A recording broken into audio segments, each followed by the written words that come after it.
사도행전 18장 1절에서 11절입니다. 키워드는 고린도에서의 복음 선포, 주님의 위로와 격려, 우리 하나님입니다.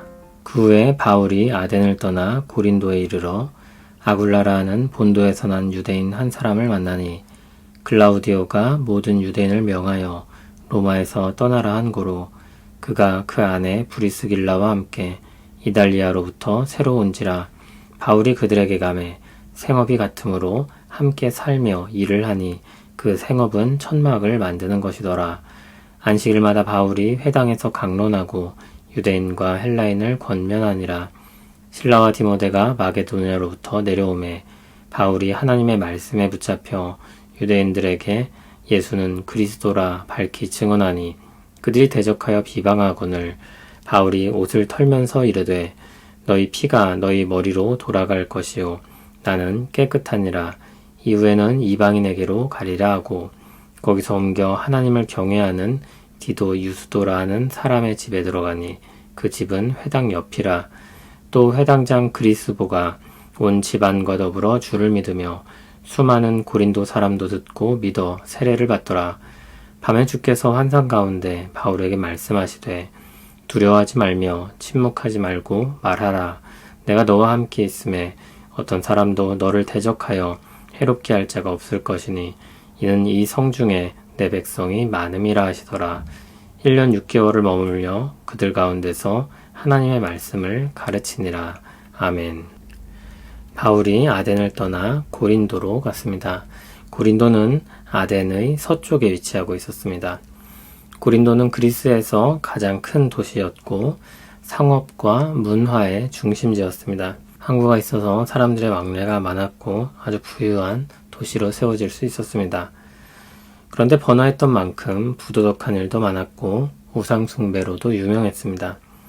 고린도 사람처럼 산다 하는 말이 있었는데 성적으로 방탕하게 사는 모습을 가리키는 말이었습니다. 거기서 아굴라라는 사람을 만납니다. 본도라는 곳에서 난 유대인이었습니다. 로마 황제의 글라우디오 때 모든 유대인을 로마에서 추방하는 명령이 있었습니다. 그로 인해 아굴라는 아내 브리스길라와 함께 추방당했고 로마의 이달리아에서 고린도로 쫓겨온 상황이었습니다. 마침 바울과 이 부부는 생업이 같았고 함께 살고 함께 일을 했습니다. 함께 했던 일은 천막을 만드는 일이었습니다. 랍비는이 따로 전문 직업을 가지기도 했었습니다. 바울 역시 그런 유대인들과 같이 천막 만드는 일을 전문적으로 하고 있었습니다.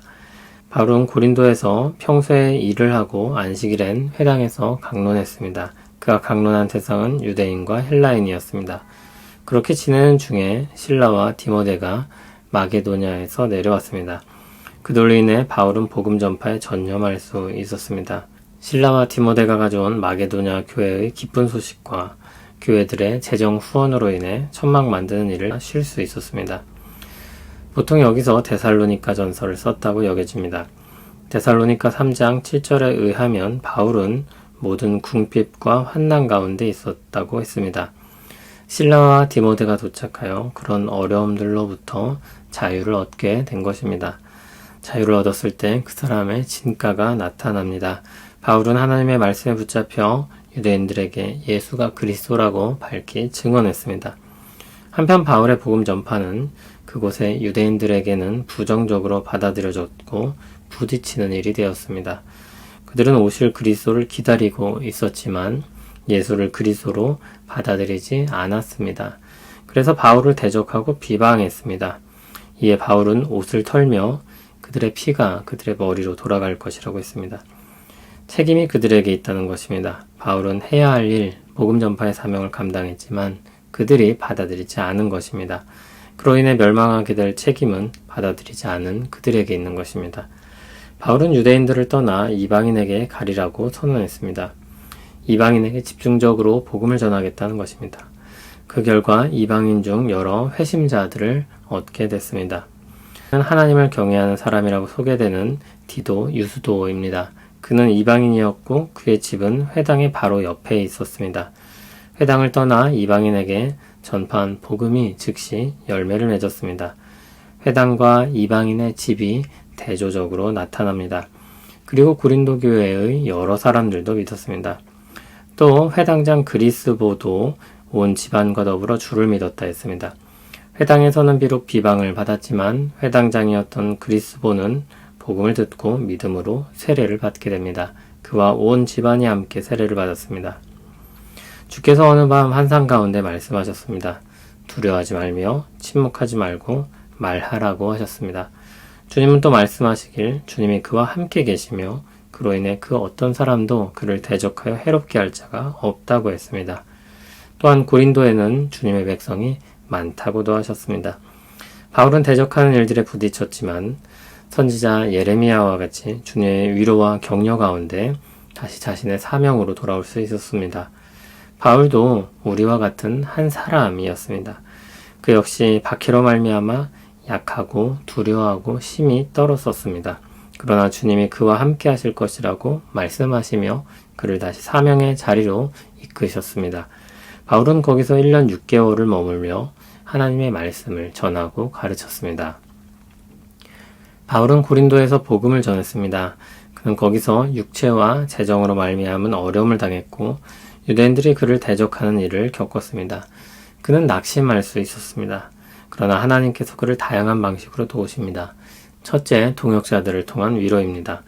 고린도에서 또 다른 동역자들을 만나게 하셨습니다. 아굴라와 브리스길라 부부였습니다. 그들은 함께 일하며 동역할 수 있는 신실한 사람들이었습니다. 또한 이전의 동역자들과 재회하게 하셨습니다. 그들과의 재회는 심적인 위로만이 아니라 재정적인 위로를 겸하고 있었습니다. 여행을 함께 하지는 않지만 그를 돕는 마게도네아 교회들의 손길이 있었습니다. 바울을 지원하는 동역자의 마음을 그는 느끼게 되었습니다. 하나님은 그렇게 동역자들을 통해 바울에게 위로와 힘을 더하셨습니다. 둘째, 주님의 직접적인 위로입니다. 주님은 바울과 함께 하실 것을 약속하셨습니다. 그것은 새로운 사실이 아니었을 것입니다. 그럼에도 그와 함께 하신다는 말씀이 그에게 큰 위로가 되었을 것입니다. 마음이 약해지면 평소 하지 않던 생각에 빠지기도 합니다. 주님은 그런 자리로부터 바울을 잡아 이끄십니다. 그리고 본래 그가 가던 사명의 자리로 돌려놓으십니다. 주님은 위로와 동시에 그의 사명을 새기게 하셨습니다. 그가 비록 고린도에서 어려움을 당하게 되었지만 그가 거기 있는 것이 분명히 하나님의 뜻이며 그곳에 주님의 백성들이 많음으로 힘써 수고하라고 마음을 북돋아 주신 것입니다. 그는 헛수고를 하고 있는 것이 아니었습니다. 그가 주님의 사명을 위해 제대로 된 자리에서 수고하고 있다는 것을 확인시켜 주신 것입니다. 때로는 그 자리가 어려움을 당해 지치게 하고 낙심하기도 합니다. 그러나 주님은 사명자를 일으키시며 하늘에서 이루신 하나님의 뜻을 이루게 하십니다. 주님은 그렇게 동역자들을 통해 그리고 친히 찾아오심을 통해 주님의 복음을 들고 힘쓰는 바울을 격려하셨습니다. 바울과 함께 하시며 그에게 찾아오신 주님은 우리와도 함께 하시며 우리에게도 찾아오십니다.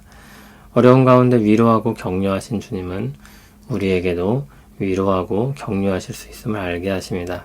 그 방법은 다양합니다. 동역자들을 통해서 힘과 위로를 더하시기도 하시고 놀라운 방식으로 친히 도우시기도 하십니다. 주님은 이 말씀을 복음을 위해 사는 모든 그리스도인에게 듣게 하시고 우리가 비록 어려운 지경에 있을지라도 주께서 함께 하시며 주를 위해 사는 삶이 가치 있게 빛난다는 것을 깨닫게 하십니다. 바울의 하나님은 우리의 하나님이기도 합니다. 여러분의 현실 속에서 어려움을 당할 수 있습니다. 그러나 그때에도 주께서 우리와 함께 하십니다. 그리고 우리를 격려하십니다. 주의 길로 가게 하십니다. 주님은 오늘 말씀을 통해 우리가 이 세상에 홀로 있지 않다는 것을 새기게 하십니다. 선지자 예레미야가 그랬던 것처럼 사도 바울이 그랬던 것처럼 우리는 주께 위로와 격려를 받아 주 안에서 다시 일어서고 주와 더불어 주를 위해 살 것입니다. 우리와 함께 하시는 주께 감사하며 찬송합니다. 이 땅에서의 삶이 고될 때가 있습니다. 주 안에서 살겠다고 다짐하고 힘쓰려고 하지만 그런 삶에서 너무 멀리 있는 것처럼 느껴지기도 하고 아무런 열매가 없는 것처럼 생각될 때도 있습니다. 모든 어려움과 실망감과 낙심되는 일들을 뒤로하고 주를 바라보게 하시고 주와 더불어 주를 위해 살게 하옵소서. 우리와 함께 하시는 주님, 우리를 일으켜 주시옵소서. 예수님 이름으로 기도합니다. 아멘.